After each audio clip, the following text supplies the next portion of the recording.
দুর্বার রাজশাহীর ক্রিকেটারদের স্যালুট। মাঠের বাইরে একের পর এক কেলেঙ্কারি ঘটাচ্ছে তাদের ফ্র্যাঞ্চাইজিটি, কিন্তু মাঠের ক্রিকেটে তারা লড়াই করছে বাঘের মতো, সত্যিকার অর্থেই। এই যে পরপর দুইটা ম্যাচে রংপুর রাইডার্সকে, পয়েন্ট টেবিলে যারা শীর্ষে, টুর্নামেন্টের প্রথম 8 ম্যাচের 8টাই যারা জিতেছে, তাদেরকে পরপর 2 ম্যাচে হারিয়ে দেওয়াটা চারটিখানি কথা নয়।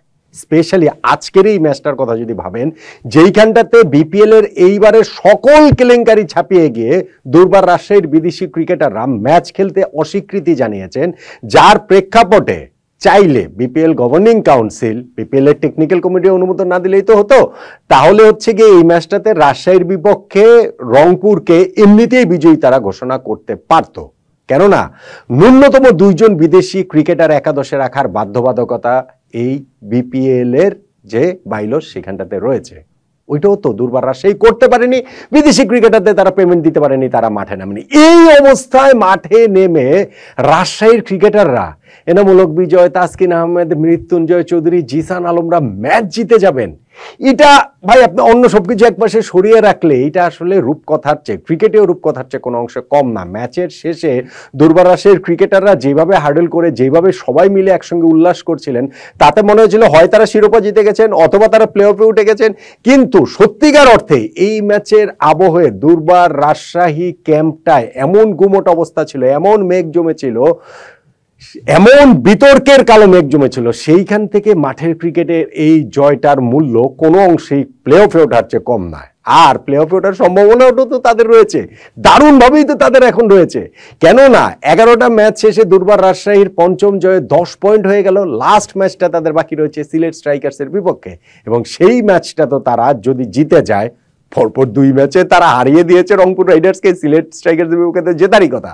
যদি জিতে যায় পয়েন্ট হয়ে যাবে 12। দুর্বার রাজশাহীর কিন্তু প্লে অফ খেলার এভরি পসিবিলিটিস কিন্তু আছেই। এই যে ম্যাচটা হলো, যেই ম্যাচটায় দুর্বার রাজশাহী শেষ পর্যন্ত গিয়ে জয়টা কিন্তু খুবই রুদ্ধশ্বাস হয়েছে, মাত্র 2 রানে তারা ম্যাচটা জিতেছে, সেইখানটাতে টার্নিং পয়েন্ট আপনি কোনটাকে বলবেন?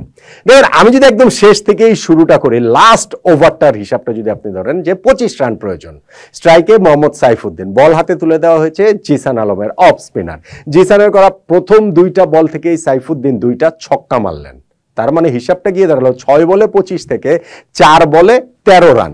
6 বলে 25 অসম্ভবের কাছাকাছি। হ্যাঁ, এইটাও এবারে বিপিএলে সম্ভব করে দিয়েছে নুরুল হাসান সোহান, সেটা তো তিনি নিয়েছেন এই রংপুর রাইডার্সেরই। সো সেই ক্যাপ্টেনের পদাঙ্ককে সাইফুদ্দিন অনুসরণ করতে পারেন কিনা, প্রথম 2 বলে 2টা ছক্কা মেরে কিন্তু মনে হচ্ছিল যে সেটা খুবই সম্ভব। কিন্তু 3 নাম্বার এবং 4 নাম্বার বল থেকে তিনি কোনো রান নিতে পারেননি, এবং ওইখানেই ম্যাচটা হেরে গিয়েছে রংপুর রাইডার্স। 5th বলে একটা 4 হলো, লাস্ট বলে ছক্কা তিনি মারলেন, কিন্তু ছক্কা মারার পর নিজের রাগ, ক্ষোভ, জেদের একটা বহিঃপ্রকাশ আমরা সাইফুদ্দিনের অভিব্যক্তিতে দেখলাম। যদিও 31 বলে 52 রানের একটা ঝকঝকে ইনিংস তিনি খেলেছেন। এখন এটা তো আমি ম্যাচের শেষটা বললাম যে শেষ পর্যন্ত সাইফুদ্দিন জেতাতে পারেনি। আর শুরুটার কথা যদি চিন্তা করেন, এই ম্যাচ দুর্বার রাজশাহী আসলে খেলবে কিনা, তারা মাঠে আসবে কিনা, ম্যাচের দিন সকালবেলায় হচ্ছে গিয়ে ক্রিকেটাররা হোটেল পরিবর্তন করতে বাধ্য হয়েছেন, ওই হোটেলের বিল রাজশাহী কর্তৃপক্ষ দিতে পারছে না, ওই দেশি ক্রিকেটার বিদেশি ক্রিকেটার সবাই ম্যাচ বয়কট করবেন। পরবর্তীতে দেশি ক্রিকেটাররা তাদের পাওনা বুঝে পেয়েছেন বলে এনামুল হক বিজয় তিনি তার ফেসবুকে ছবি দিচ্ছেন যে সবাই মিলে হাতে খাম নিয়ে উল্লাস করছেন। খুবই অপমানজনক এটা দুর্বার রাজশাহীর কর্তৃপক্ষের প্রতি। আমি বলবো যে বিপিএল এর প্রতি এটা খুবই একটা কলঙ্কিত একটা ঘটনা হিসেবে থাকলে, তারপরেও তারা মাঠে এসেছে এবং সত্যি সিংহ হৃদয় নিয়ে তারা খেলে এই ম্যাচটা জিতে নিয়েছে। যদিও ম্যাচের ফার্স্ট হাফ শেষেও মনে হয়নি যে এই ম্যাচটা দুর্বার রাজশাহী জিততে পারে। কেন মনে হবে? কেননা তারা রান করেছে মাত্র 119। সেই 119 রানও তোর ভাই হওয়ার কথা না। দুর্বার রাজশাহী আগে ব্যাটিংয়ে নেমে শুরুতেই তাদের জিসান এই ম্যাচে আবার একাদশে ফিরেছেন, আবারও তিনি ব্যর্থ হয়েছেন। অন্য সাইড থেকে ওর উইকেট যাচ্ছিল, বিদেশি তো নেই এখানে। তার যখন এনামুল হক বিজয় 4 নাম্বার ব্যাটসম্যান হিসেবে তিনি রান আউট হয়ে গেলেন, 50 রানে 4 উইকেট দুর্বার রাজশাহীর পড়ে গেল। যখন ইয়াসির যদি রাব্বি ইনফর্ম ব্যাটসম্যান তিনি আউট হয়ে গেছেন 10th ওভারে, 56 রানে তাদের 6 উইকেট পড়ে গেছে।